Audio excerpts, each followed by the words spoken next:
नमस्कार, DD news में आप सभी का स्वागत है। मैं हूं ऋतु वर्मा। खबरों को विस्तार से देखते हैं, उससे पहले नजर डालेंगे अभी तक की खास खबरों पर।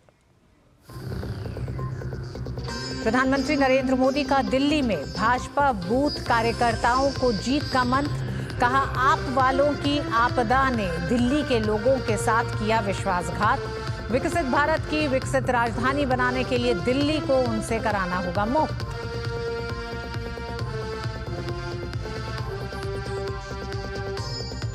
दिल्ली के चुनावी घमासान में प्रचार के आखिरी हफ्ते में बढ़ी सरगर्मी। भाजपा के साथ साथ आप और कांग्रेस की ओर से भी तेज हुआ प्रचार।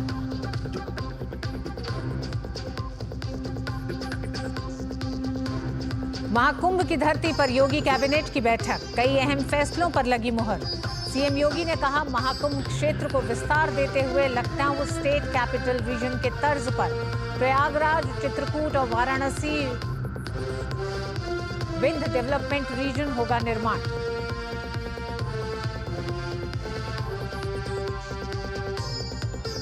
बेटी बचाओ बेटी पढ़ाओ अभियान के शानदार 10 वर्ष पूरे। अभियान को एक पहल बनाने के लिए प्रधानमंत्री ने की देशवासियों की प्रशंसा।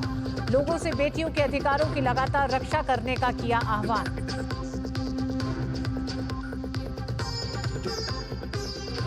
जम्मू के राजौरी में रहस्यमयी बीमारी से मौतों के बाद अलर्ट पर प्रशासन। गृह मंत्रालय द्वारा नियुक्त उच्च स्तरीय टीम का निरीक्षण जारी। 3 कंटेनमेंट जोन में बटा बंधाल गांव।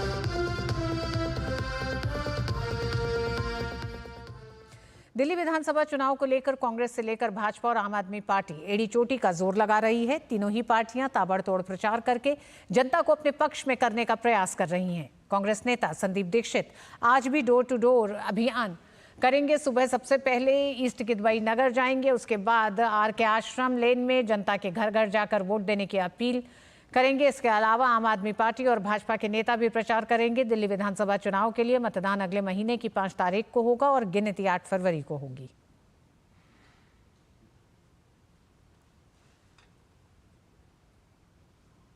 दिल्ली विधानसभा चुनाव के दंगल में कांग्रेस ने आम आदमी पार्टी पर जमकर निशाना साधा। वरिष्ठ कांग्रेस नेता अजय माकन ने दिल्ली के पूर्व मुख्यमंत्री अरविंद केजरीवाल पर 382 करोड़ रुपए के स्वास्थ्य घोटाले का आरोप लगाया। उन्होंने कहा कि केजरीवाल की दिल्ली सरकार पर लगाए गए आरोप गंभीर हैं और इस पर केजरीवाल को जवाब देना चाहिए।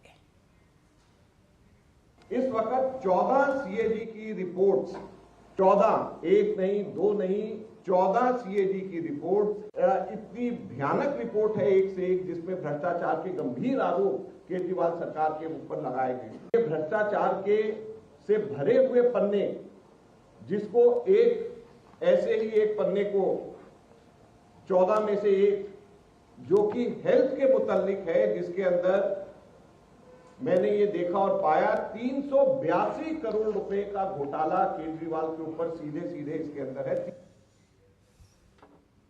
दिल्ली विधानसभा चुनाव में आम आदमी पार्टी शासित पंजाब के आधिकारिक मशीनरी का दुरुपयोग करने का मामला तूल पकड़ता जा रहा है। पहले भाजपा के नई दिल्ली विधानसभा सीट से उम्मीदवार प्रवेश वर्मा ने अरविंद केजरीवाल पर विधानसभा चुनाव में हार के डर से नई दिल्ली निर्वाचन क्षेत्र में पंजाब की आधिकारिक मशीनरी का दुरुपयोग करने का आरोप लगाया। उन्होंने दावा किया कि अमृतसर के रहने वाले पंजाब सरकार के 2 शिक्षकों को पुलिस ने गिरफ्तार किया है। वर्मा ने आरोप लगाया कि पंजाब के पंजीकरण प्लेट वाले हजारों वाहन नई दिल्ली में घूम रहे हैं। पंजाब सरकार के ट्रकों में पानी के डिस्पेंसर, कुर्सियां और अन्य सामान दिल्ली पहुंचाए जा रहे हैं। उन्होंने निर्वाचन आयोग से दिल्ली के चुनाव में पंजाब सरकार द्वारा संसाधनों के दुरुपयोग पर तुरंत रोक लगाने का आग्रह किया। हजारों की संख्या में यहाँ पे पंजाब के नंबर की गाड़ियां घूम रही हैं। उनमें कौन लोग हैं? यहाँ पे 26 जनवरी को मनाने की तैयारी चल रही है। यहाँ पे वो क्या ऐसा बड़ा काम करने वाले जिससे हमारी सुरक्षा व्यवस्था को खतरा हो सकता है। वहीं पंजाब के मुख्यमंत्री भगवंत मान ने इस पर प्रतिक्रिया देते हुए सोशल मीडिया एक्स पर पोस्ट कर कहा कि दिल्ली देश की राजधानी है, यहाँ हर राज्य से लोग आते हैं, यहाँ हर प्रदेश के नंबर की गाड़ियां चलती हैं। किसी भी राज्य के नंबर की गाड़ियां देश के किसी भी हिस्से में जा सकती हैं, इस पर कोई रोक टोक नहीं है।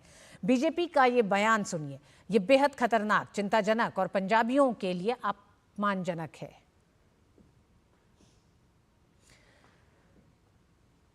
नई दिल्ली सीट से कांग्रेस के उम्मीदवार संदीप दीक्षित ने भी आम आदमी पार्टी के पंजाब सरकार की गाड़ियों पर सवाल उठाए हैं। उन्होंने कहा कि बीआर कैंप में पंजाब पुलिस की गाड़ियां देखी जा रही हैं, जो कि सरकारी तंत्र का दुरुपयोग है। आप कर्नाटक से भी आ सकते हैं, आप अंडमान से भी आ सकते हैं, आप बंगाल से भी आ सकते हैं, पंजाब से आ सकते हैं, कहीं से आ सकते हैं। हमारे पास भी हमारे मित्र लोग आए हुए हैं बाहर से जो मदद कर रहे हैं। लेकिन केवल और केवल बाहर के लोग कैंपेन करें, वहां से करें जहां आपकी सरकारें हैं, और सरकारी तंत्र का दुरुपयोग करें। आप पंजाब पुलिस की गाड़ियां आपको एस्कॉर्ट करें, ये कौन सी राजनीति है भाई? यहाँ तो बिल्कुल अलाउड नहीं है। ये तो दुरुपयोग है सीधे सीधे किसी भी सरकारी तंत्र का। और उसी बारे में मैंने पहले भी कंप्लेंट की थी, फिर भी मैं बार बार कह रहा हूं उनको कि भाई इसकी तहकीकात की जाए।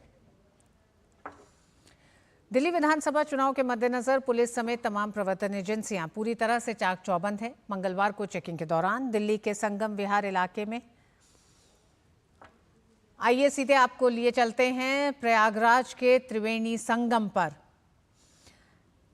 उत्तर प्रदेश के मुख्यमंत्री योगी आदित्यनाथ ने आज अहम कैबिनेट की बैठक प्रयागराज में की और प्रयागराज में कुछ बड़े फैसले इस कैबिनेट ने लिए और उसके बाद अब अपने पूरे मंत्रिपरिषद के साथ मुख्यमंत्री योगी आदित्यनाथ त्रिवेणी संगम पर पहुंच गए हैं, जहां वो उनका पूरे अपने मंत्रिपरिषद के साथ पवित्र डुबकी लगाएंगे।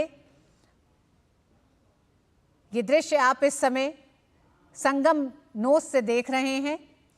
पूरी व्यवस्था की गई है योगी मंत्रिमंडल के आज के इस कार्यक्रम के लिए। वीआईपी अतिथियों के लिए विशेष व्यवस्थाएं भी की गई हैं।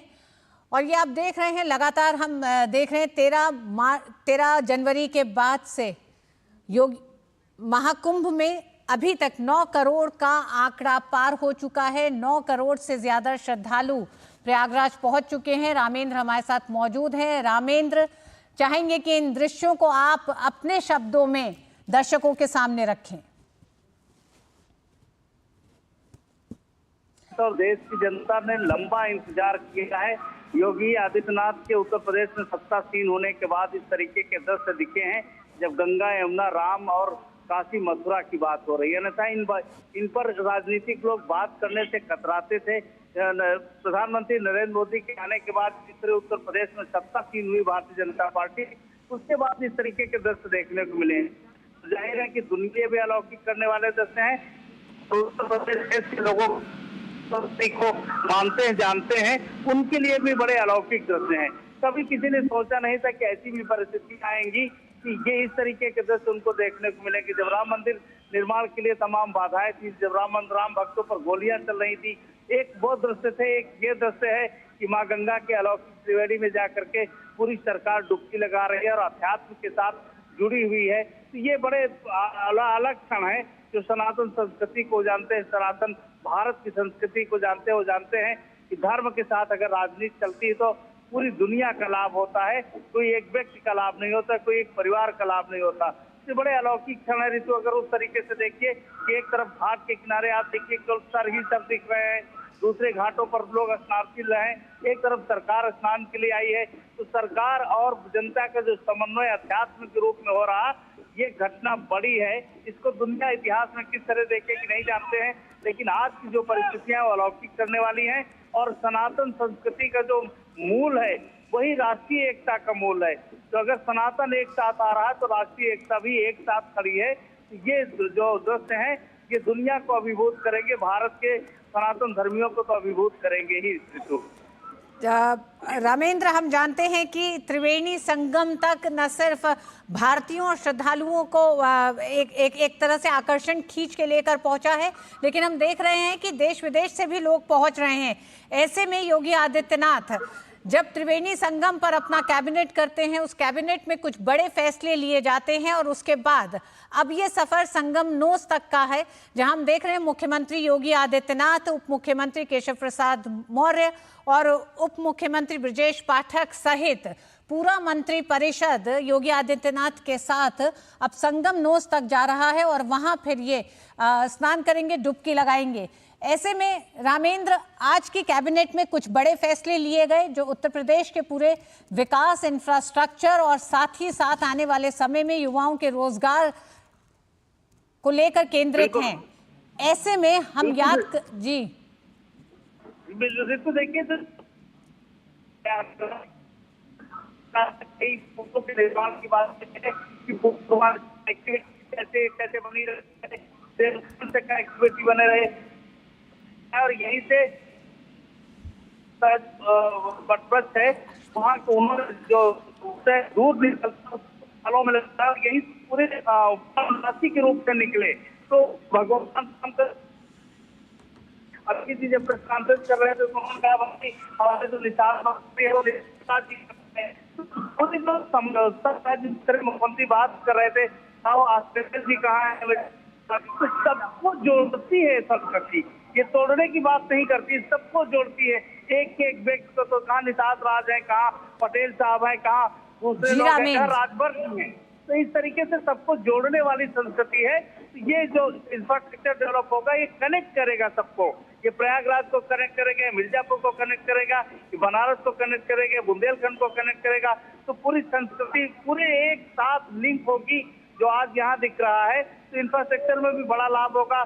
जैसे उन्होंने कहा कि जो निवेश आ रहे हो यूथ को कैसे लाभकारी हो, जो नीतियां बनी थी उनको उन्होंने चेंज किया है कि कैसे निवेशक आकर्षित हो इन क्षेत्रों के लिए। तो इस तरीके से सरकार लगातार केवल अध्यात्म की बात नहीं कर रही, सरकार यूथ की बात कर रही कि कैसे उनको काम मिले, सरकार निवेश की बात कर रही कि कैसे निवेश आए, सरकार इंफ्रास्ट्रक्चर की बात कर रही कैसे इंफ्रास्ट्रक्चर बेहतर हो। तो सारी चीजें कनेक्टिविटी एक साथ लेके आ रही सरकार। बिल्कुल रामेंद्र, ये जो दृश्य दिखाई दे रहे हैं, हमें याद है 2017 में योगी आदित्यनाथ जब एक प्रचंड जीत के साथ प्रदेश के मुख्यमंत्री के पद पर आसीन हुए, उस समय भी देश विदेश में इस बात की चर्चा थी, उनके भगवा अवस्था की चर्चा थी, योगी आदित्यनाथ का मुख्यमंत्री होने की चर्चा थी। और 2017 के बाद से दूसरे कार्यकाल में भी 2022 के चुनाव में एक बड़ी जीत के साथ योगी आदित्यनाथ सत्ता पर बने रहे।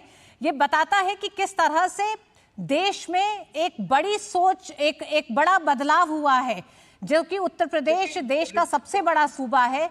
इस सूबे में आज जब दुनिया देखती है कि योगी आदित्यनाथ जैसा एक सन्यासी मुख्यमंत्री होते हुए कुछ बड़े बदलाव कर रहा है, जिसमें विरासत और विकास दोनों को साथ लेके चल रहे हैं। देखिए, तो जो भगवा को मूल को नहीं समझता वो शायद इसको लेके सशंकित रहे हो। भगवा के मूल में ही सबको लेकर चलने की सामर्थ्य है, भगवा के मूल में ही सारी चीजें समाहित है। भगवा पूरी संस्कृति है कि दुनिया के लिए काम करना है, पूरे विश्व भगवा अपना परिवार मानता है। तो जब ऐसी परिस्थितियां हो तो भगवा को लेकर जो नहीं तो नहीं जानते कि मूल वो इस तरह चर्चा करेंगे, तो मूल संस्कृति कोई चर्चा इस तरह करते हैं कि भगवा बैठ गया पता नहीं क्या होगा, तो वो तो समझ में आता। भारत के लोग अगर करते हैं तो थोड़ा सा तकलीफ होती है। जो भगवा के मूल में है, ऋषि साधु संत धारण करते हैं, उन्होंने विश्व कल्याण की बात की, उन्होंने और हमारे पूरे मानवता के कल्याण के लिए है। तो वो तो इसलिए इतना कि पूरी दुनिया के लिए काम करे, समाज के लिए काम करे। कहीं से आता है, जब मिलते हैं तो उनको लोग सहज रूप से लोग कहते हैं जिस संत से मिले हैं, लेकिन जब प्रशासनिक व्यवस्था संभालते हैं तो लोगों को लगता है कि बहुत शासक हैं। तो दोनों चीजें स्थापित होती हैं। इससे उत्तर प्रदेश बदला है, अन्यथा उत्तर प्रदेश शायद बदल ही ना पाता। उत्तर प्रदेश को वो दौर भी याद करिए ऋतु, जब आप तो लगातार यहीं की रहने वाली है और आपने बहुत कवर किया है, तो वो दौर कैसा था और आज का दौर कैसा है। कल हमको सोच भी पहले आपको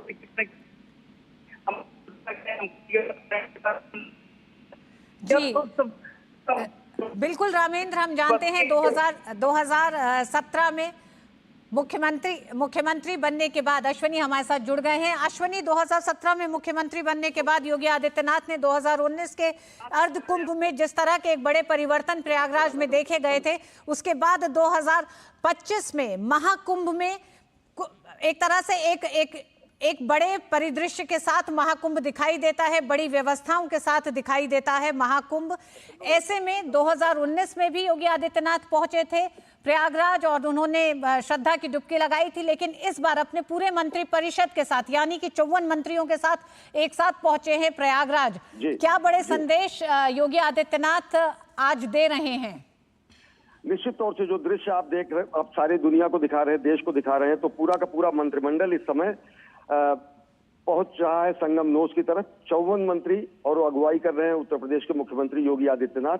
जैसा कि आपने कहा कि इससे पहले जब कुंभ था तो कुंभ में गंगा एक्सप्रेसवे की सौगात दी गई थी, और इस बार तो गंगा एक्सप्रेसवे के विस्तार को, बुंदेलखंड एक्सप्रेसवे और गंगा एक्सप्रेसवे दोनों को जोड़ने का काम, प्रयागराज में 2 नए सेतु का निर्माण, एक यमुना पर और एक गंगा पर, उसका निर्माण, साथ ही साथ 62 ITIs का उन्नयन, 3 नए मेडिकल कॉलेजेस की स्थापना PPP मॉडल पर, और डिफेंस और जो नए मेडिकल कॉलेजों की स्थापना के साथ साथ चित्रकूट, प्रयागराज और वाराणसी विंध्य क्षेत्र के विकास के लिए नए नए विकास संस्थानों का गठन, ये सारी घोषणाएं करने के बाद अब योगी आदित्यनाथ अपने समूचे मंत्रिमंडल के साथ जा रहे हैं संगम नोस, जहां पवित्र त्रिवेणी में वो पुण्य स्नान करेंगे।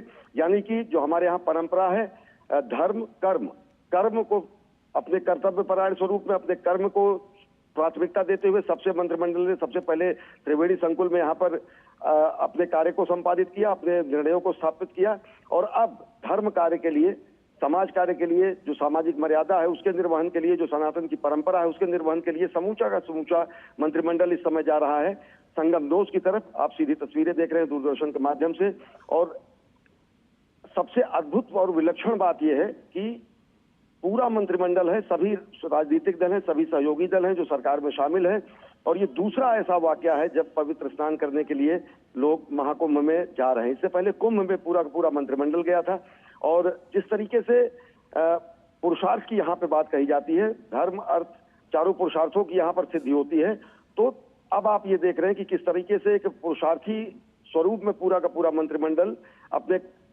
शासनिक कार्यों का संपादन करने के बाद अब धार्मिक अनुष्ठान के लिए जा रहा है, जो कि हमारी सनातन परंपरा का प्रतीक है, सनातन परंपरा का हिस्सा है, और जो हमारे भारतीयता को भी व्याख्यायित करता है। नदियों में स्नान, क्योंकि हमारी संस्कृति नदियों के किनारे बसी है और गंगा तो हमारी जीवन रेखा ही है, तो प्रयागराज को अनेक उपहार देकर, प्रयागराज विंध्य क्षेत्र और बुंदेलखंड को अनेक विकास परियोजनाएं देकर, युवाओं की अपेक्षाओं को खड़ा करने के लिए अनेक नए संस्थानों के निर्माण को लेकर, आधारभूत संरचना के विकास के लिए पूर्वांचल एक्सप्रेसवे और बुंदेलखंड एक्सप्रेसों को जोड़ने के कार्य को लेकर, और साथ ही साथ रीवा की तरफ जो NHI का कार्य चल रहा है, उन सबको विस्तार देते हुए अब पुरुषार्थ के एक और स्वरूप के रूप में पूरा मंत्रिमंडल जा रहा है संगम नोस, जहां पर वो पूजा अर्चना करेंगे, पुण्य स्नान करेंगे, और उसके बाद समग्र राष्ट्र के विकास के लिए, प्रदेश के विकास के लिए मातृवेणी से प्रार्थना करेंगे। रितो। अश्विनी, ये सवाल रामेंद्र से भी किया मैंने, और आपसे भी ये जानना चाहूंगी कि 2017 में योगी आदित्यनाथ के मुख्यमंत्री बनने पर आप भी जानते हैं कि देश विदेश में कई तरह की प्रतिक्रियाएं सामने आई थी। एक सन्यासी, शायद भारत ने कभी सोचा नहीं था कि भारत के किसी राज्य में एक सन्यासी भी मुख्यमंत्री के पद पर होगा, और ये वो राज्य है जो देश के सबसे बड़ा सूबा है, उत्तर प्रदेश। ऐसे में 10 साल के करीब होने जा रहा है योगी आदित्यनाथ को सत्ता पर बने हुए। उत्तर प्रदेश प्रयागराज से आज इस कैबिनेट ने कुछ बड़े फैसले लिए हैं जो इंफ्रास्ट्रक्चर डेवलपमेंट, सस्टेनेबल डेवलपमेंट के साथ साथ आने वाले समय में यानी कि भविष्य के लिए, युवाओं के लिए रोजगार उपलब्ध कराएगा। कल्चरल इंफ्रास्ट्रक्चर पर एक बड़ा जोर है योगी आदित्यनाथ का, और योगी आदित्यनाथ अपनी शैली में इन तमाम कार्यों को पूरा कर रहे हैं। ऐसे में क्या बड़े एक तरह से संदेश हैं विश्व को भी, एक सन्यासी की भगवा धारण के साथ जब भारत को देखा जाता है और भारत के इस बढ़ते विकास को देखा जाता है। निश्चित तौर से ऋतु, पूरी दुनिया देखती है कि किस तरीके से हम विकास और विरासत दोनों को संरक्षित कर रहे हैं। पूरी दुनिया देखती है कि किस तरीके से त्रिवेणी तट पर दुनिया का सबसे बड़ा समागम होता है, मानवता की अमूर्त धरोहर का साक्षी दुनिया बनता है, सत्य सनातन शाश्वत का स्वरूप देखता है, तो दुनिया ये देखता है कि कर्तव्य परायण स्वरूप में पूरा का पूरा मंत्रिमंडल कैसे यहाँ पर श्रद्धावनत होकर नर नारायण की सेवा के लिए विकास कार्यों को संपादित करने के निर्णय लेता है। पूरी दुनिया ये देखती है कि किस तरीके से जो हमारी प्रकृति को, नदियों को, समाज को आराधना करने की जो परंपरा है वो किस तरीके से है।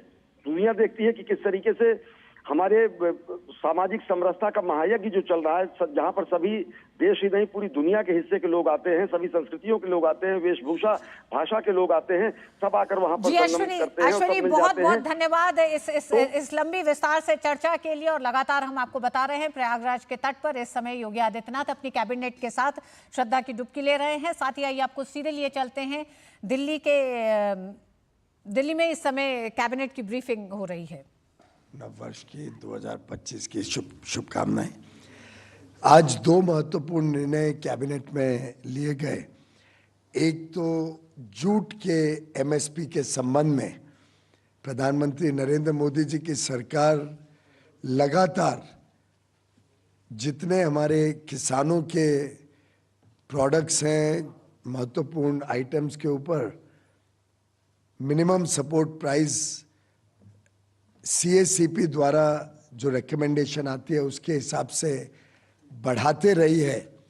और जब से वो महत्वपूर्ण निर्णय लिया गया कि 50% लागत से ज़्यादा हम एमएसपी को निर्धारित करेंगे, उसको 100% पालन किया गया है। और इस वर्ष 2025-26 के सीज़न के लिए रॉ जूट की एमएसपी इसी आधार पर लगभग 6% बढ़ाई गई है। अब वो 5,650 रुपये प्रति क्विंटल रहेगी, जो लागत मूल्य से लगभग 67% ज़्यादा है। तो 5,650 प्रति क्विंटल एमएसपी रॉ जूट पर, लागत से 67% अधिक, पिछले साल की तुलना में 315 रुपये बढ़त, जो 6% बनती है। इसका लाभ अधिकांश पश्चिम बंगाल के हमारे किसान, वहाँ की हमारी जूट मिल में काम करने वाले कामगार और एक प्रकार से नॉर्थ ईस्ट में पश्चिम बंगाल, आसाम, बिहार, पूर्वी और उत्तर पूर्वी इलाके में जहाँ जूट बनती है, वहाँ पे 40 लाख परिवार हैं जो सीधा या indirectly, direct and indirectly jute क्षेत्र से प्रभावित होते हैं। उनका लाइवलीहुड जूट के साथ जुड़ा रहता है। उन सभी के लिए ये बहुत अहम और लाभदायक निर्णय रहेगा। 1,70,000 तो सीधा किसान हैं और किसानी परिवार हैं जो जूट बनाते हैं। पश्चिम बंगाल में लगभग 82%, आसाम में 9% और बिहार में 9%। मोटा मोटा इन तीनों राज्यों में सबसे ज़्यादा उत्पादन होता है जूट का। और ये जूट को जब हम पीडीएस में गेहूं या पैडी खरीदते वक्त बैग्स के रूप में जूट का इस्तेमाल करते हैं, जिसके लिए मोदी सरकार ने रिजर्वेशन रखी है, उससे इस पूरे जूट की खपत अच्छी तरीके से होती है। किसानों को कोई चिंता नहीं रहती है और जब जब जरूरत पड़ती है तो सरकार जूट की प्रोक्योरमेंट करके सुनिश्चित करती है कि किसानों को 100% मिनिमम सपोर्ट प्राइस मिले।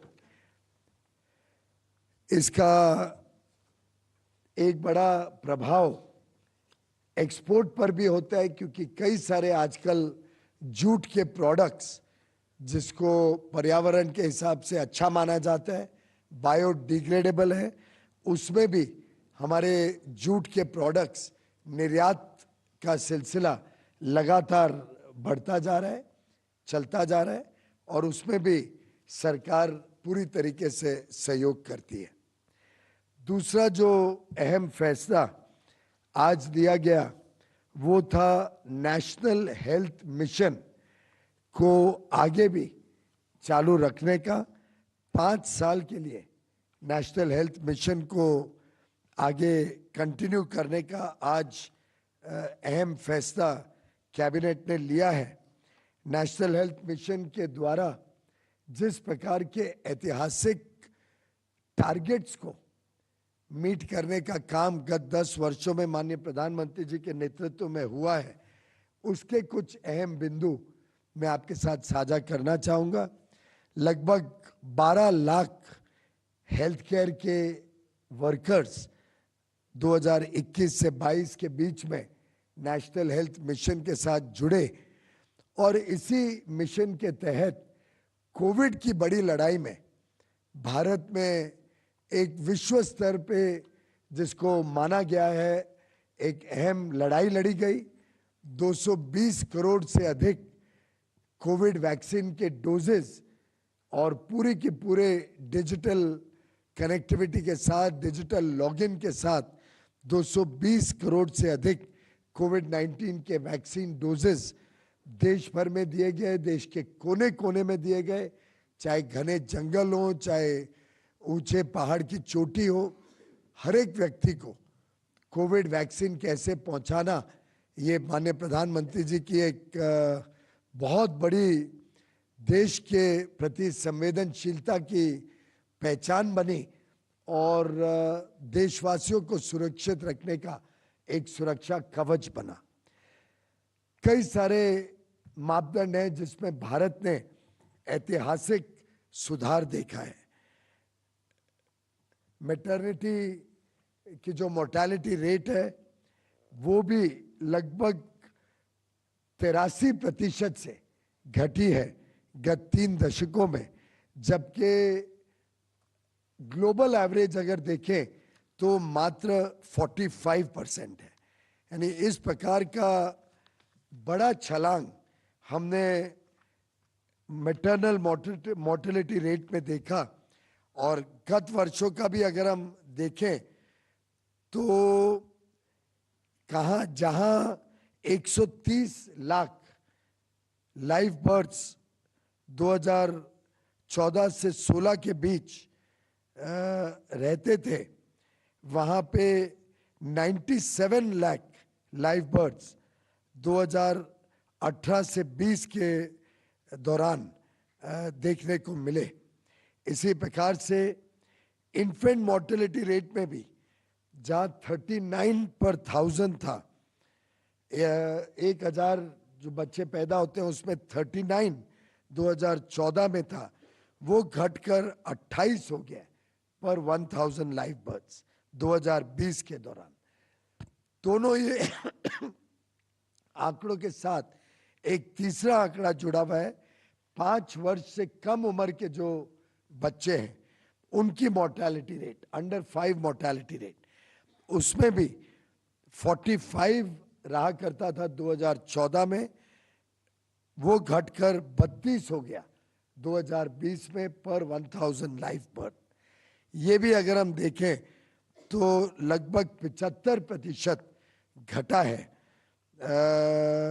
ग्लोबल एवरेज 60% होने के बावजूद पिछले 3 दशकों में।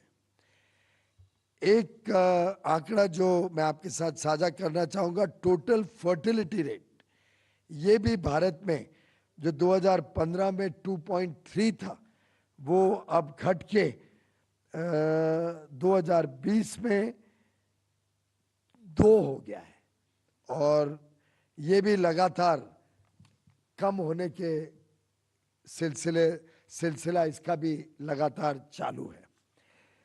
ट्यूबरकुलोसिस की लड़ाई में इस सरकार ने बहुत महत्वपूर्ण कार्यक्रम और देश में हर एक व्यक्ति तक इसकी जागरूकता पहुंचे, इस पे माननीय प्रधानमंत्री जी ने बहुत जोर दिया। और ट्यूबरकुलोसिस का इंसिडेंस जो 2015 में 237 था हर 1 लाख लोगों के पीछे, वो 2023 में घट के 195 हो गया है। इसी के साथ साथ जो ट्यूबरकुलोसिस का मोर्टेलिटी रेट है वो भी घट के 28 से 22 रह गया है इसी दौरान। 1,56,000 निक्षय मित्र वॉलंटियर्स आज 9,40,000 टीबी पेशेंट्स को प्रधानमंत्री टीबी मुक्त भारत अभियान के तहत सहायता दे रहे हैं। एक बड़ा अच्छा संजोग है कि जो आयुष्मान आरोग्य मंदिर केंद्र प्रधानमंत्री नरेंद्र मोदी जी ने देश भर में बनाने के लिए जो प्रयास किया, उसमें 2023-24 तक 1,72,000 आयुष्मान आरोग्य मंदिर सेंटर्स खुल चुके हैं। और साथ ही साथ एक और कार्यक्रम जिसका पहले कभी किसी ने कल्पना नहीं की थी, वो था नेशनल सिकल सेल अनीमिया का जो एलिमिनेशन मिशन प्रधानमंत्री मोदी जी ने शुरू किया था। उसमें 2,61,00,000 2.61 करोड़ लोगों का स्क्रीनिंग हो चुका है अभी तक, जो मैं समझता हूँ एक अच्छा मैसेज देता है कि सिकल सेल अनीमिया को समाप्त करने के लिए जो भारत लड़ाई लड़ रहा है, उसमें हम आगे चल के तेजी से कामयाब होंगे। मित्रों, मीजल्स रुबेला का जो वैक्सीनेशन कैंपेन एक शुरू किया था घर घर तक पहुंचाने का, उसमें भी लगभग 98% सैचुरेशन, यानी 98% लाभार्थियों तक मीजल्स रुबेला का वैक्सीनेशन कैंपेन पहुंच चुका है। और काला आजार में भी जो एलिमिनेशन का काम शुरू किया गया था, उसके टारगेट भी 100% 2023 तक पहुंच चुके हैं।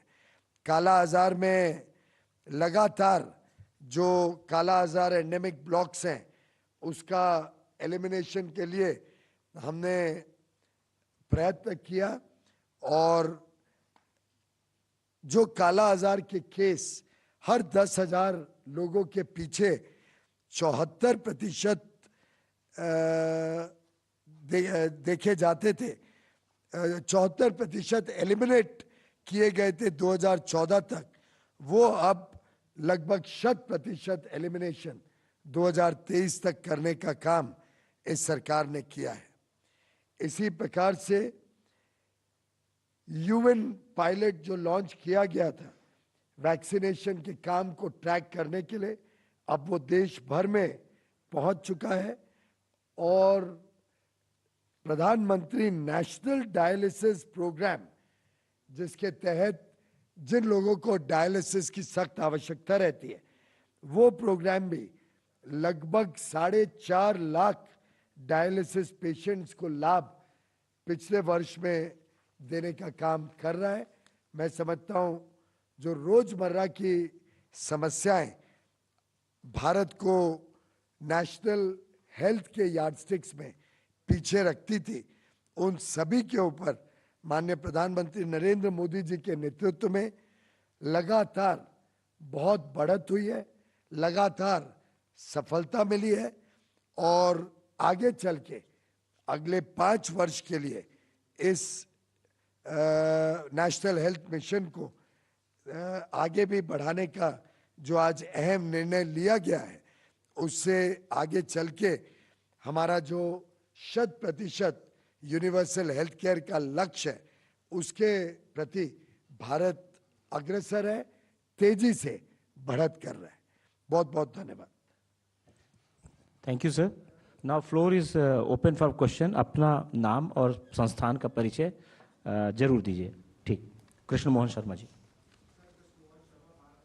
ये लीजिए। पीयूष गोयल साहब, मैं कृष्ण मोहन शर्मा, भारत एक्सप्रेस से।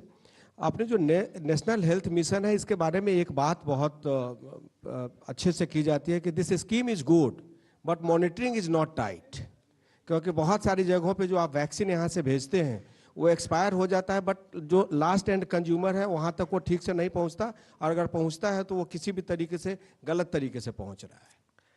मुझे लगता है कि इतनी बड़ी सफलताएं जो मैंने अभी बताई, जिसका प्रोग्रेस आज कैबिनेट को दिया गया जब 2021 में इसको 5 साल के लिए एक्सटेंड किया था 2026 तक।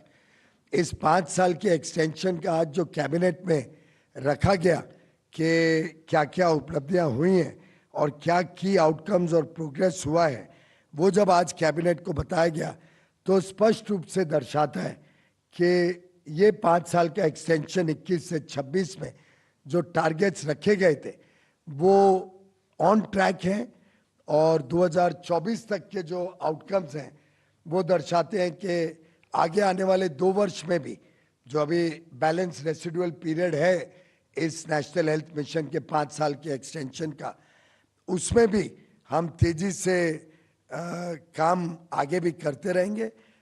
अगर किसी भी प्रकार की कमी रहती मॉनिटरिंग में तो मैं समझता हूँ इतने बड़े लक्ष्य हासिल करने का संभावना नहीं रहती। आगे चल के इसमें और सैचुरेशन हो, नीचे घर घर तक, गांव गांव तक और अच्छी तरह पहुंचे, उसके लिए अगले 2 वर्ष जो बाकी हैं इस 5 साल के नेशनल हेल्थ मिशन के, उसको हम और टाइट करेंगे और अच्छी तरीके से नियंत्रण रखेंगे। और प्रधानमंत्री मोदी जी के नेतृत्व में एक देश में हर एक व्यक्ति को अच्छी स्वास्थ्य सेवाएं मिले, इसके लिए सरकार संकल्पित है। 134। लक्ष्मण CNBC आवाज से मेरा सवाल ये है कि नेशनल हेल्थ मिशन में जो 5 साल का एक्सटेंशन दिया गया है, इस पे 5 साल का एक्सटेंशन 2021 में दिया गया था। 3 वर्ष का मैंने अभी आउटकम्स बताए हैं। 2026 तक ये कंटिन्यूड है, वो 5 साल का पीरियड। हाँ, तो 2026 तक कंटिन्यू करने के लिए 2 साल में क्या कुछ फंड अलोकेशन करने का डिसीजन लिया गया है? और मेरा सवाल इससे थोड़ा सा और आगे बढ़ के है कि नेशनल हेल्थ मिशन में WHO ने काफ़ी WHO ने काफ़ी स्ट्रेटजिक असिस्टेंस देते रहते हैं। अब US का WHO से बाहर निकलने के बाद क्या भारत के नेशनल हेल्थ मिशन या इस तरह के हेल्थ प्रोग्राम पे कोई असर पड़ेगा? चूँकि बात US की चली है, तो आप कॉमर्स मिनिस्टर भी हैं, तो US ने जिस तरह की बातें कही है टैरिफ के लिए, इस पे कुछ रिएक्शन आपका? लक्ष्मण जी, कैबिनेट की ब्रीफिंग है तो कैबिनेट के विषयों पे सीमित रखते हैं। जहाँ तक फंड्स की सवाल है, 1 तारीख को बजट आने वाला है। 1 तारीख के बजट में आपको दिखेगा कि प्रधानमंत्री मोदी जी की सरकार ने कभी भी स्वास्थ्य के क्षेत्र में बजट में कभी कमी नहीं होने दी है और नेशनल हेल्थ मिशन के लिए जो भी पर्याप्त राशि की आवश्यकता है वो अवश्य उपलब्ध कराई जाएगी। और हमारा जो लक्ष्य है कि sustainable development goal number 3, ensuring healthy lives and promoting well-being for all ages, उस लक्ष्य को प्राप्त करने के लिए नेशनल हेल्थ मिशन ने जो बेहतरीन काम गत 3 वर्षों में किया है, जिसकी जानकारियां मैंने अभी रखी, वैसे ही अगले आने वाले 2 वर्ष में जो ये 5 साल का पूरा पीरियड है, इसमें आगे भी हम निरंतर करते रहेंगे। 129। यही सवाल था थोड़ा सा कि जो 5 वर्ष के लिए कि 2026 तक ये बढ़ाया गया है और कितना बजट आवंटन है, कितना मंजूरी दी गई है कि उसको जैसे मैंने कहा, बजट के दिन ही पता चलेगा 1 तारीख को। माननीय प्रधानमंत्री जी का लगातार सोच रहती है कि हर एक जो प्रोजेक्ट, जो मिशन है, उसको हम मॉनिटर करें। और आपने देखा है 10 वर्ष में एक प्रधानमंत्री जी के गुड गवर्नेंस मॉडल में पारदर्शिता, कि लोगों को पता चले कि एक एक प्रोग्राम का क्या लाभ हो रहा है, क्या फायदा नुकसान हो रहा है, क्या इम्पैक्ट हो रहा है समाज में। दूसरा, उसकी मॉनिटरिंग, उसको नियंत्रण करना।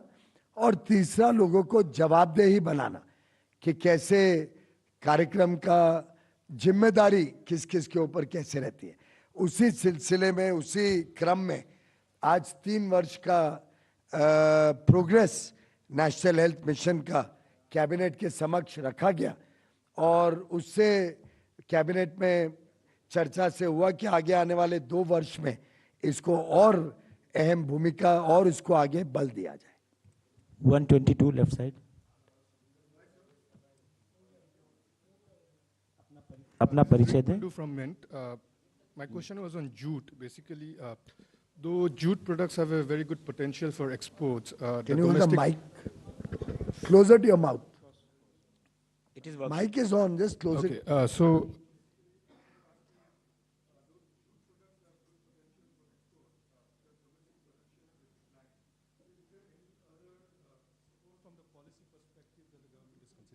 Sorry, फिर से, can you repeat your question? Pass can mic you hear ले me? लें। हाँ। Okay. So the question was on jute. So though jute products have good potential for exports, its domestic production is declining. So is there any other support from the policy perspective that the government is considering to encourage the production of jute? well, I think jute production varies based on a variety of conditions, including the weather conditions. We are seeing jute finding a good acceptability as a sustainable product, biodegradable product which adds to sustainability. And therefore, we have continuously encouraged the farmers in jute production. Therefore, we keep a assurance that we will buy at MSP if at any time the price falls. However, the output and the production of jute will be a function of the farmer's own interest on what is the product which gives them the best outcomes and the best value proposition. To the best of my knowledge, every jute farmer is assured, and Jute Corporation is a very active and vibrant corporation which is standing by and has, whenever the need arisen, purchased jute from the farmers at MSP prices, thereby ensuring the well-being of the farmers. 35. My question is related to the extension of National Health Mission. That is what you said earlier, that is two major decisions were taken. So it is the same extended in 2021 or anything more, something, what is add on in this decision? Today was the progress report, as I just explained to you, and it demonstrates that there have been significant outcomes of the National Health Mission, and which is encouraged the government to look at a further continuation of this scheme for the next 2 years, as per the 5-year extension given in 21, and continue to improve the various parameters and work towards the Sustainable Development Goal number 3. 130. Piyush ji, इधर से सवाल है। अपना परिचय दे दें। रविंद्र सिंह, जी news से। नहीं, ठीक है, बेइज्जती क्या होगी सर। एक सवाल ये है कि आपने कैबिनेट ने जो फैसला लिया 5,650 रुपये प्रति क्विंटल किया गया जूट के एमएसपी बढ़ाने में 6%, 315 रुपये बढ़ाया गया है। ये बहुत बड़ा फैसला बिहार, असम और बंगाल के किसानों के लिए। लेकिन क्या हमारा जो प्रतिद्वंद्विता रही है हमारा हमेशा बांग्लादेश से रही है जूट के मामलों में, जो वहाँ के हालात है उसको देखते हुए किसानों को और प्रोत्साहित किया गया है? क्या बांग्लादेश में जो कुछ हो रहा है हिंदुओं के खिलाफ, उसको देखते हुए ही ये फैसला लिया गया है? मैं समझता हूँ हर वर्ष प्रधानमंत्री मोदी जी ने जूट में एमएसपी बढ़ाया है। हर वर्ष सीएससीपी के रिकमेंडेशन के हिसाब से जूट की प्राइस सभी स्टेक होल्डर्स से डिस्कस करके तय होती है, और इस वर्ष भी जो लागत है, लागत पे जैसे मैंने बताया 67% ज़्यादा जोड़कर 315 रुपये जूट बढ़ाई गई है। ये भारत का फैसला है, भारत के किसानों के हित में फैसला है और भारत के जूट उद्योग को और बल देने का फैसला है।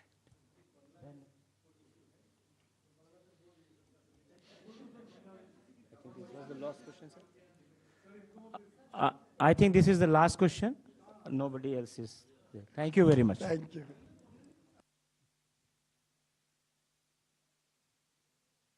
के दो बड़े फैसले जिनका ब्यौरा दे रहे थे केंद्रीय मंत्री पीयूष गोयल। उन्होंने बताया कि जूट की एमएसपी बढ़ाई गई है। 2025 से 26 के सत्र के लिए 5,650 रुपये प्रति क्विंटल जूट की एमएसपी को मंजूरी दी गई। इसी के साथ नेशनल हेल्थ मिशन अगले 5 साल यानी 21 से 2026 तक यानी कि 2026 तक जारी रखने की कैबिनेट ने मंजूरी दी है। तो ये दो बड़े फैसले आज कैबिनेट के रहे हैं। वक्त एक छोटे और आइए अब आपको सीधे लिए चलते हैं प्रयागराज, जहां आपने देखा योगी कैबिनेट ने कुछ बड़े फैसले लिए और त्रिवेणी संगम पर स्नान के बाद, श्रद्धा की डुबकी के बाद अब योगी आदित्यनाथ अपने कैबिनेट के साथियों के साथ इस समय पूजा अर्चना कर रहे हैं।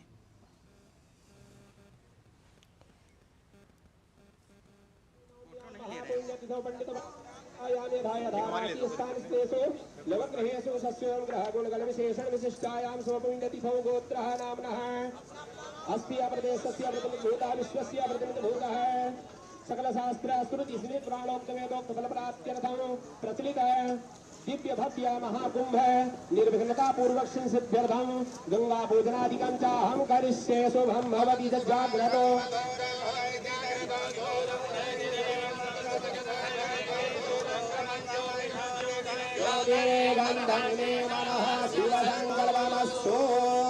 श्रुतिः प्रमाणं स्मृतया प्रमाणं पुराणमपयात्यमरं प्रमाणं यत्रास्ति गंगा यमुना प्रमाणं सतीर्थरावो जयति प्रयागः सतीर्थरावो जयति प्रयागः गंगे च यमुने चैव गोदावरी सरस्वती सिंधु कावेरी गणेशं सन्निधिं कुरु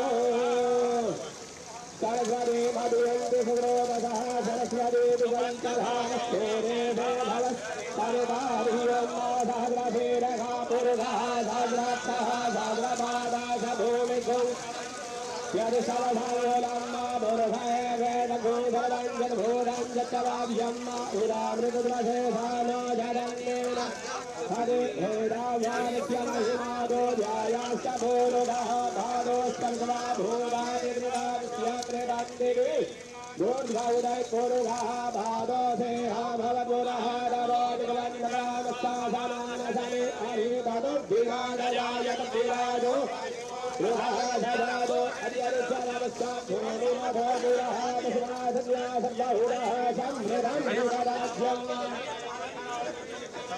नारायणां इदगोहरे भजननन्दे असुरहरे रघोधरगोसस्तये आद्रधानि प्रजाधरि वसुधनि मन में बसा कर तेरी मूर्ति उतारूं मैं मैया तेरी आरती इदगोहरे भजननन्दे असुरहरे रघोधरगोसस्तये आद्रधानि प्रजाधरि वसुधनि अरे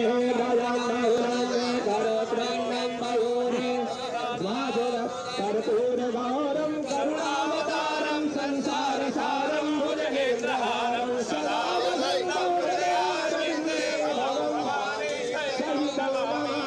राजनं सुमंगल्यं कर्पूरेण सुमंगलितं सिंहार्घवन्दिभ्यो देवेभ्यो देवीभ्यो नमाम्यहम् दारि सर्वाणि प्रसन्नवतक्षिणां लवे परे जगमगन्धरे वास्तानि धर्माणि धनन्यासन्नादिहाय गङ्गहिमानः गौरवेधाभ्याधन्दरे हेधाय हारिणि हे भवदारिणि शोकविनाशिनि पावनि गङ्गा सम्भोजकामे विराजरय शुभदायिनि मोक्षप्रदायिनि गङ्गा भागीरथी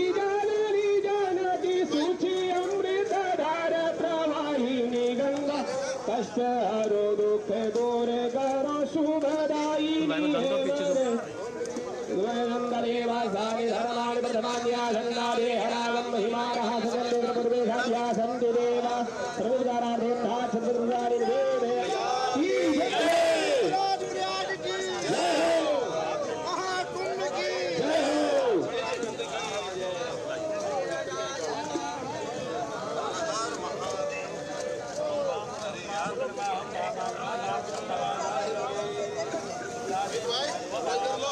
क्या कर रहे हो? तो बनाओ ना तुम अपना कैमरा आ रहा सर।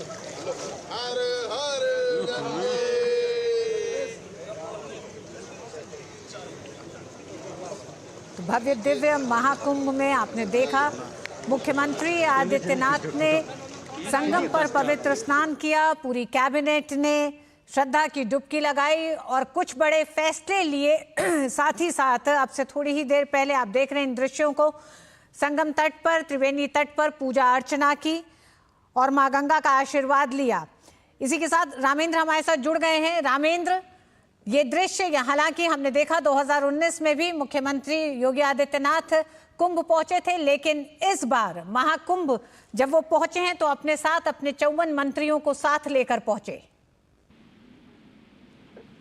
इसकी सरकार श्रद्धा के साथ विनियमित है अध्यात्म के जो बड़ा महाकुंभ है, और दुनिया ये देखने के लिए तरस गई। जो सनातन धर्मी थे वो तो तरस ही रहे थे, किस तरीके से सनातन संस्कृति को इग्नोर किया जाता रहा। तो ये दृश्य उनके लिए सुखद है जो सनातन को मानने वाले हैं, तो देश की संस्कृति को, साहित्य को, यहाँ की संस्कृति को जानते हैं, उनके लिए दृश्य सुखद लग रहा है कि एक योगी जब सत्ता में बैठता है तो इस तरीके से सनातन संस्कृति का महत्व बढ़ता है, प्रभुत्व बढ़ता है, और जाकर के माँ गंगा में स्नान करते हैं, पूजन अर्चन करते हैं। तो योगी के सहारे ही ये चीजें हो सकती हैं। ये सुखद अनुभूति है। दूसरा, जब संस्कृति और सनातन एक साथ जुड़ता है और कोई योगी जाकर के धर्म के जिस क्षेत्र पर खड़ा होता है, तो इससे ये महसूस होता है कि दुनिया जाति, धर्म, संप्रदाय, वेशभूषा जो राजनीतिक कारणों से बट गया था वो सारा टूट जाता है और एक जगह, एक समूह में पूरा सनातन, पूरा राष्ट्र एक होता है।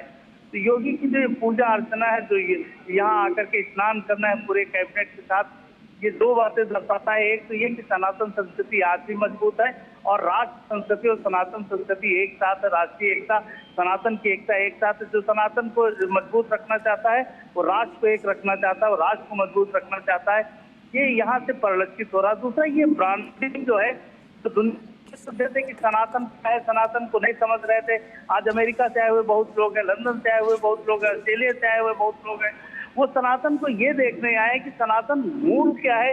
एक डुबकी के लिए दुनिया के चारों कोनों से लोग भागते चले आ रहे हैं, पूरब हो, पश्चिम हो, उत्तर हो, दक्षिण हो। ये ऐसी आस्था में क्या है इसमें, एक डुबकी में तमाम यूनिवर्सिटीज रिसर्च कर रही कि एक डुबकी में जो खगोलीय ज्योति गणना के अनुसार हो रही है, इसमें ऐसा क्या है कि इसको डुबकी लगाने के लिए लोग आ रहे हैं। तो ये संस्कृति को समझ पा रहे हैं। और आज दुनिया शांति और मौज के लिए अगर सनातन के दरवाजे खड़ी है तो उसके पीछे ये हमारा महाकुंभ है, जिस दर्शन को हमने सनातन की संस्कृति ने दिया। और कोई धर्म से सनातन धर्म हमारे जो विश्वास, जो मौज और शांति की प्रवृत्ति है, वो दुनिया देखने के लिए यहाँ आ रही है। और वही तो ये योगी आदित्यनाथ के स्नान पूजन से पूरी दुनिया को दर्शन प्राप्त हो रहा है। जी हाँ, बिल्कुल रामेंद्र, योगी आदित्यनाथ ने अपनी पूरी कैबिनेट के साथ, कैबिनेट में कुछ अहम फैसले लिए जो उन्होंने प्रयागराज में ही कैबिनेट की बैठक की। तो संदेश बड़े हैं, प्रशासन भी और आस्था भी, सब साथ साथ। और योगी आदित्यनाथ ने अपनी कैबिनेट के साथ प्रयागराज में पूजा अर्चना की, श्रद्धा की डुबकी ली, साथ ही साथ पवित्र स्नान किया। इसके साथ योगी आदित्यनाथ ने कई बड़े संदेश दिए। हालांकि महाकुंभ में एक दुर्घटना जरूर हुई, लेकिन व्यवस्था चाक चौबंद है। इसके भी बड़े संदेश देश विदेश में योगी आदित्यनाथ ने आज दिए हैं प्रयागराज से। इस बुलेटिन में बस इतना ही। मुझे दीजिए अनुमति। नमस्कार।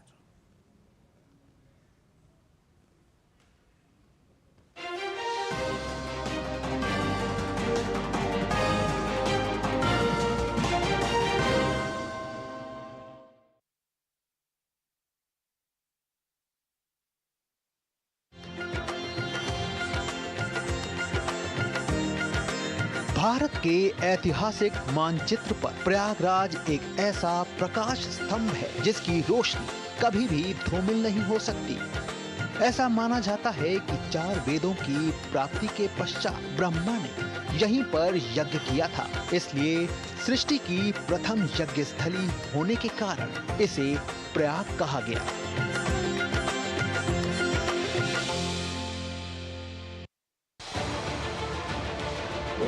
उत्तर से दक्षिण तक, पूर्व से पश्चिम तक, देश हो या दुनिया की खबर है तो पड़ताल जरूरी है।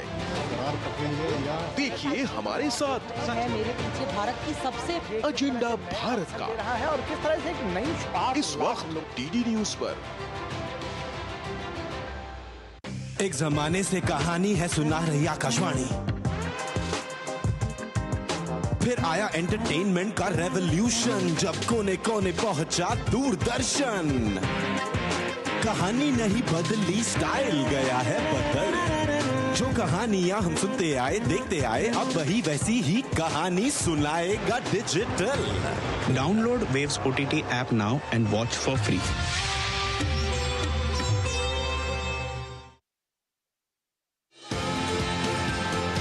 भारत का वैभवशाली इतिहास, हमारी समृद्ध कलाएं, सदियों से हैं हमारी पहचान। वोकल फॉर लोकल व ग्लोबल होते भारत के कला साधक। देखिए भारत की कला संस्कृति के रंग में रंगा हमारा खास कार्यक्रम रंग तरंग, सिर्फ डीडी न्यूज पर।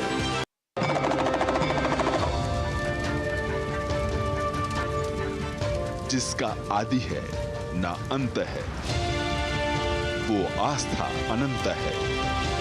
सत्य सनातन संस्कृति का दिव्य रूप, प्रयाग की पावन धरा से अलौकिक महाकुंभ की महिमा। दिव्य भव्य महाकुंभ की स्पेशल कवरेज सिर्फ डीडी न्यूज पर।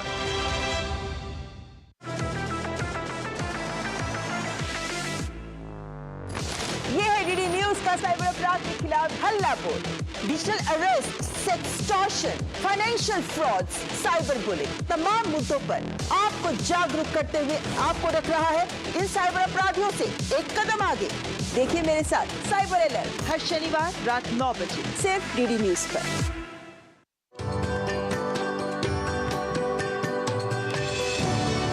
चार कुंभ पृथ्वी पर होते हैं और माना जाता है कि शेष 8 कुंभ देवलोक में होते हैं, जिन्हें देवगण ही प्राप्त कर सकते हैं। क्योंकि मनुष्यों की वहां पहुंच नहीं है, इसलिए मनुष्य के लिए ये 4 कुंभ बेहद महत्वपूर्ण हो जाते हैं। जिस समय में चंद्र आदि ग्रहों ने कलश की रक्षा की थी, उस समय कुंभ का योग होता है।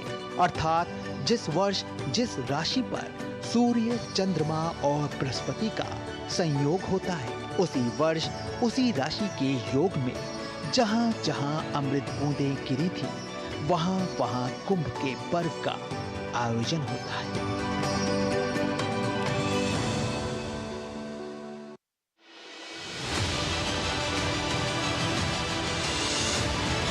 बॉक्स ऑफिस पर किसने मचाया धमाल, कौन हुआ बेहाल, ऑस्कर से गोल्डन ग्लोब तक,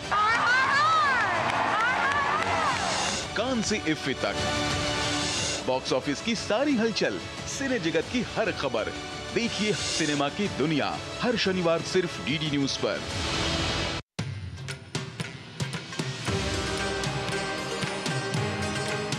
महाकुंभ एक ऐसा पर्व है जो भारत की आस्था, संस्कृति और विविधता को दर्शाता है। एक ऐसा समागम है जो लोगों को एक साथ लाता है और उन्हें धार्मिक और सांस्कृतिक अनुभव प्रदान करता है। प्रत्येक 12 वर्ष में महाकुंभ का आयोजन किया जाता है। पुराणों के अनुसार पूर्ण कुंभ मेले की उत्पत्ति समुद्र मंथन की कथा से जुड़ी है। मान्यता है कि देवताओं और असुरों ने मिलकर समुद्र मंथन किया था, जिससे अमृत निकला था। अमृत को पाने के लिए दोनों के बीच 12 दिव्य दिनों तक युद्ध हुआ था। गौरतलब है कि देवताओं के 12 दिन मनुष्यों के 12 वर्ष के बराबर माने जाते हैं।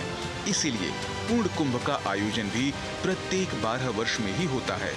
भारत की धार्मिक और सांस्कृतिक विरासत का एक अनमोल रत्न है। यह विश्व का सबसे बड़ा शांतिपूर्ण समागम है और लाखों लोगों के लिए आस्था और विश्वास का केंद्र है।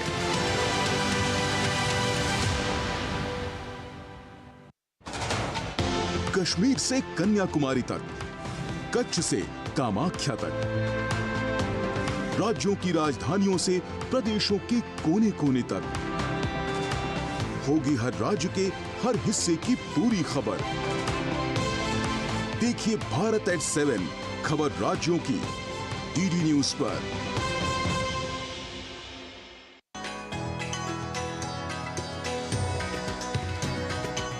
पुराणों के अनुसार पूर्ण कुंभ मेले की उत्पत्ति समुद्र मंथन की कथा से जुड़ी है। ऐसा माना जाता है कि शास्त्रों के अनुसार जब बृहस्पति, सूर्य, चंद्रमा और शनि जैसे ग्रह एक विशेष राशि में होते हैं, तब कुंभ मेले का आयोजन होता है।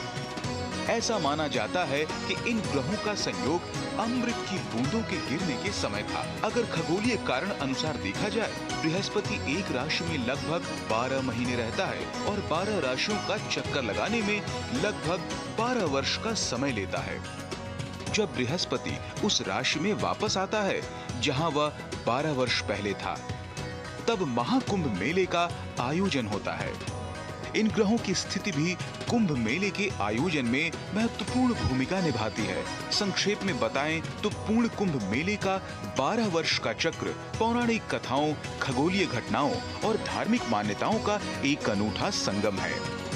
आइए इस महाकुंभ में अलौकिक छटा के दर्शन करके गंगा, यमुना और सरस्वती के इस पवित्र संगम में तीर्थराज प्रयाग में डुबकी लगाएं।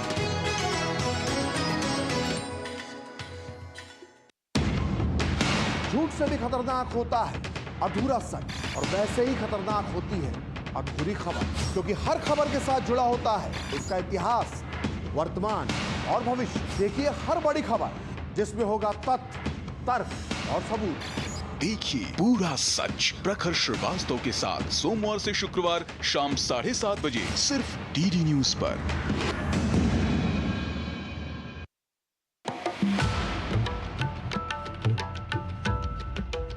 कुंभ पर्व का विश्लेषण करने पर ज्ञात होता है कि यह पर्व प्रकृति एवं जीव तत्वों में सामंजस्य एवं संतुलन स्थापित कर उनमें जीवनदायी शक्तियों को समाविष्ट करने का उपक्रम भी है। प्रकृति ही जीवन व मृत्यु का आधार है। ऐसे में प्रकृति से सामंजस्य अति आवश्यक हो जाता है। कहा भी गया है, यद पिंडे तद ब्रह्मांडे, अर्थात जो शरीर